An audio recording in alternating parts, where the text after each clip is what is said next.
Welcome back to a video about shoes. More specifically, wet shoes and how much they weigh. It's a pretty good idea for a video, I think. Basically what happened was, this was never intended to be a series of videos, but after I did the video last week about how much does a backpack weigh after it's been dunked into a river, I started thinking, well, I've never weighed my shoes, dry or wet. Now I've weighed knives, I have weighed Ziplocs, I have weighed plastic containers, all in an effort to shave an ounce here or there. And even when I weighed the backpacks last time, I learned something for myself about which one maybe I should bring if I'm expecting rain, which one's going to become the heaviest when it becomes absolutely soaked. And so shortly after doing that video, it wasn't an overnight hike, it was just a day hike, but it was pouring rain and my feet started to get soaked. And again, not that kind of wetness where you get when you wake up in the morning and you're getting all the dew that eventually dries, but just that soaked where every step you're squishing out water from just that all day rain, or if your foot happens to slip off of a rock in a river. And so I began wondering, we know about that old adage of 1 pound on your feet equals 5 pounds on your back. So I started wondering, well, when it rains, how much weight are my shoes absorbing? Did I say that right? When it rains, yeah, how much extra weight am I carrying in my shoes because they're totally waterlogged? And so I decided today to do a little experiment, kind of like the backpack. I'm going to go through some common shoes that you'll see on the trail, and we'll figure out which one absorbs the most water. I will once again be diving into the stock tank, risking life and limb just for this ridiculous information, because this is really important information that you should know as a backpacker. All right, so here's the shoes that I will be showing you today. So the first shoe that I'm putting up is the Ultra Lone Peak, simply because it's a kind of a classic trail shoe right now with thru hikers, day hikers, you name it. Trail runners will use this, and it's a just good all-around shoe. And I forgot to mention, if you couldn't see it, that Ultra Lone Peak weighed 14.5 ounces. This is also from Ultra. The model is called King Mountain. This one's 14.8 ounces. And the deal with this one is it's actually aimed at obstacle course racers. And so it's made to drain quickly because you're going through all the water obstacles. And while I don't recommend this one for doing a long trail hike, I don't know, maybe it might work for you. I do love it for day hikes and for overnights, depending on the terrain. Love the way it feels on the ground. It feels like you have a good connection with the ground, and great for any kind of rock scrambling and stuff like that. The next shoe is my current favorite that I wear everywhere on and off the trail. It's from Wittin, W-H-I-T-I-N. It's just a cheap shoe off of Amazon. I've owned it for a few months now, and it's the only thing that I've been putting on my feet when I go outside. It's very minimalist in its nature, so I'm curious to see how much water this takes on. While there's not much not much to the shoe to absorb, I am curious about the sole, the insert, and to see how much that absorbs. All right, I had to include this one here. This is a Xero sandal, X-E-R-O. It is one of my other favorite things to hike with, especially in the summertime. This could require a whole video just for itself.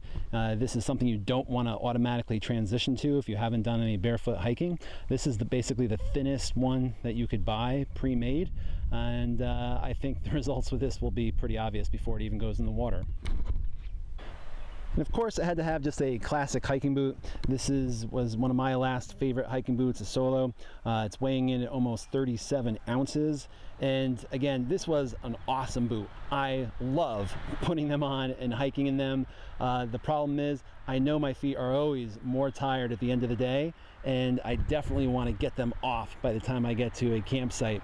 But while I'm hiking, I love them.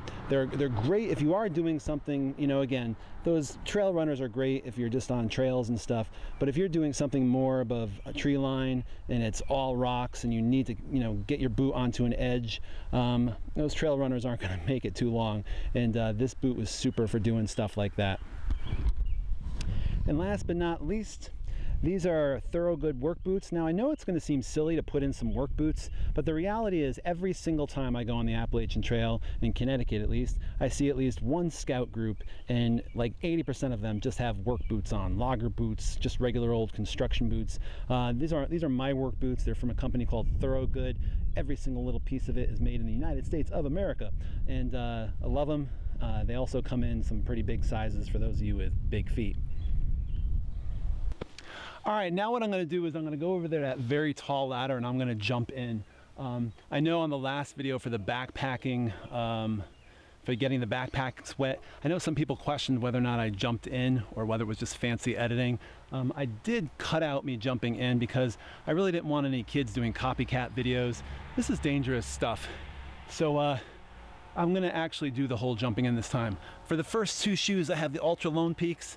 I have the King Mountains. This is the only one that I'll probably record jumping in. I don't want to spend all your time just watching me jump into a stock tank.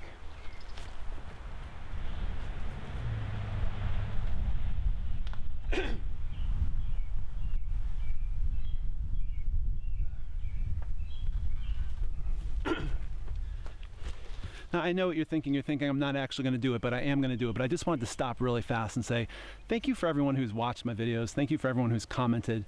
A couple of videos ago, I had the opportunity to go back and forth with a whole bunch of people on email, and it's just not being a very sentimental, emotional sort of person, it was just really nice kind of meeting some of you over email and extended comments in the videos, and it was just really nice to know how many nice people are out there in the world. So thank you for watching. Thank you for commenting. Now let's jump in.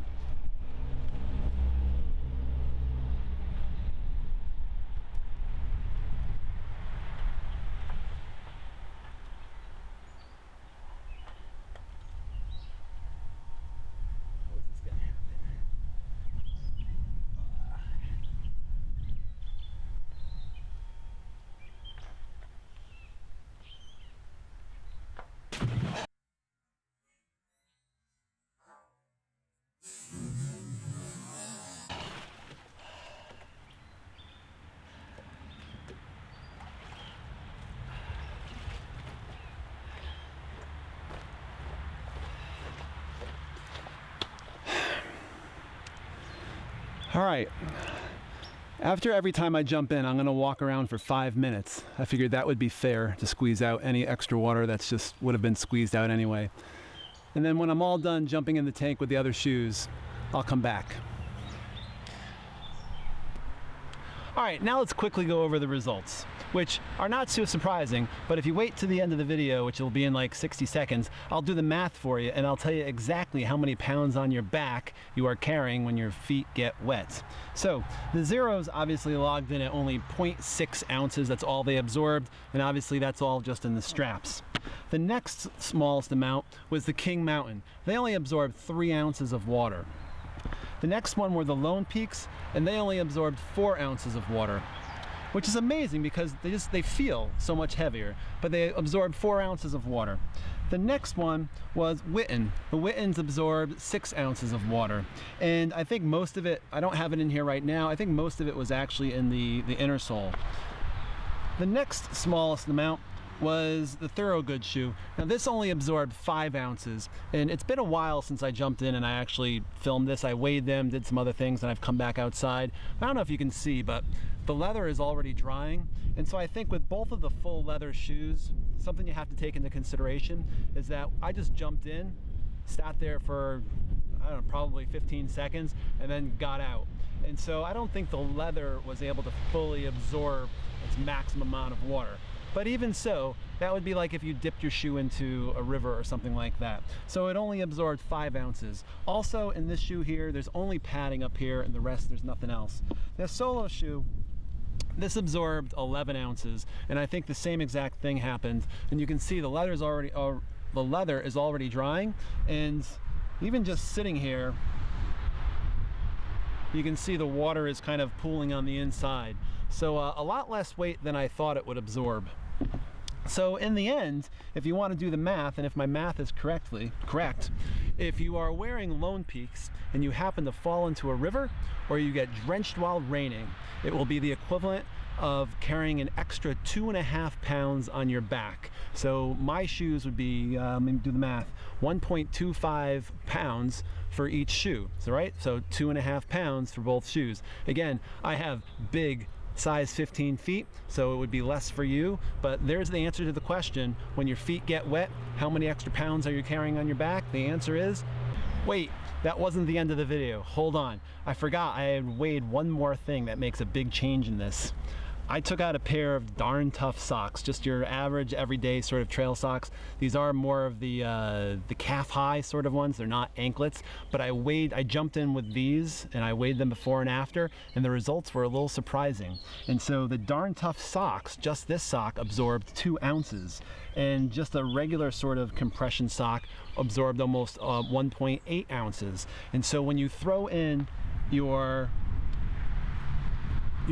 Ultra Lone Peak shoes and you throw in your wet socks, and obviously many of you are wearing 2 socks and 2 shoes, that brings up the weight that you're carrying in your backpack to almost 4 pounds. So altogether, when these get wet, it's like you just threw an extra 4-pound weight in your backpack. Now the video's over.